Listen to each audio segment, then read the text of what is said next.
Hello guys, ഒരു 10-11 മണിയായപ്പോൾ വൈറ്റിൽ നിന്ന് വിളി വന്നു, വിശക്കുന്നേന്ന് പറഞ്ഞു. പിന്നെ ഞാനൊന്നും നോക്കിയില്ല. ഞാൻ എൻ്റെ ഒരു 3 ഫ്രണ്ട്സിനെയും സെറ്റ് ചെയ്ത് ഒരു ഊബർ ബുക്ക് ചെയ്ത് നേരെ വെച്ച് വിടാൻ തീരുമാനിച്ചു. എന്നും ഇതുവഴി പോകുമ്പോൾ ആ കാണുന്ന കാറില്ലേ, അത് എപ്പോഴും അവിടെ തന്നെ കിടക്കും പൊടി പിടിച്ച്. ആ കാർ ഏതാണെന്ന് മനസ്സിലായെങ്കിൽ ഒന്ന് കമൻറ്റ് ചെയ്തേക്കണേ. അങ്ങനെ ഊബർ എത്തി. പുള്ളിക്കാരനോട് റൂമിൻ്റെ ഫ്രണ്ടിലോട്ട് വരാൻ പറഞ്ഞതാണ്. പക്ഷെ പുള്ളിക്കാരൻ ഇംഗ്ലീഷും അറിയില്ല, ഞങ്ങൾക്ക് അറബി അറിയില്ല. അതുകൊണ്ടൊന്നും നടന്നില്ല. പിന്നെ ഒന്നും നോക്കിയില്ല, നേരെ ഊബറിൽ കയറി അങ്ങ് നേരെ ഫുഡ് കഴിക്കാനായിട്ടങ്ങ് വിട്ടു.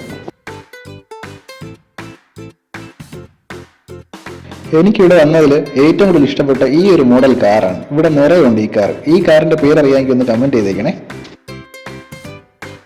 ശരിക്കും റൂമിൽ നിന്ന് റെസ്റ്റോറൻറ്റിലോട്ട് പോകാൻ ഒരു 7-8 മിനിറ്റ് നടന്നാൽ മാത്രം മതി. പക്ഷെ ഞാൻ എൻ്റെ ഫ്രണ്ടിനോട് പറഞ്ഞില്ല നമ്മൾ എങ്ങോട്ടാണ് പോകുന്നതെന്ന്. അവനറിയാതെ ഊബർ ബുക്ക് ചെയ്യുകയും ചെയ്തു. പിന്നെ അത് ക്യാൻസൽ ചെയ്യണ്ടെന്ന് വിചാരിച്ചു.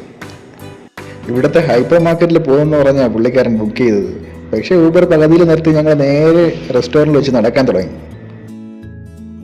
എനിക്കിങ്ങനെ എപ്പോഴെങ്കിലും എന്തെങ്കിലും കഴിക്കാൻ തോന്നുമ്പോൾ നേരെ ഞാൻ ഇവരെ കൂട്ടിയിട്ട് വരുന്ന ആ റെസ്റ്റോറൻ്റാണ്, ആ ഫ്ലേവേഴ്സ് റെസ്റ്റോറൻറ്റ്.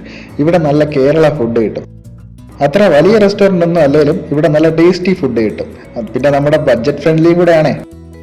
ഞാൻ എപ്പോൾ ഇവിടെ വന്നാലും ചിക്കൻ ബിരിയാണിയാണ് ഓർഡർ ചെയ്യാറ്.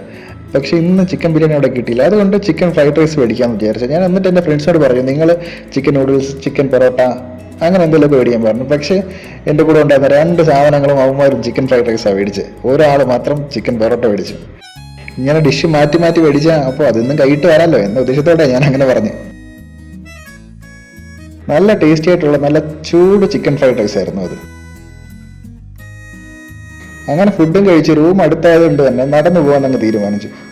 പിന്നെ ഊബർ വേണ്ടെന്ന് വെച്ചുകൊണ്ട് നടരാജ സർവീസും ബുക്ക് ചെയ്ത് അങ്ങ് നടന്നങ്ങ് തുടങ്ങി. അപ്പോൾ ശരി ഗൈസ്, നെക്സ്റ്റ് വീഡിയോ കാണാം. And please do remember to subscribe my YouTube channel.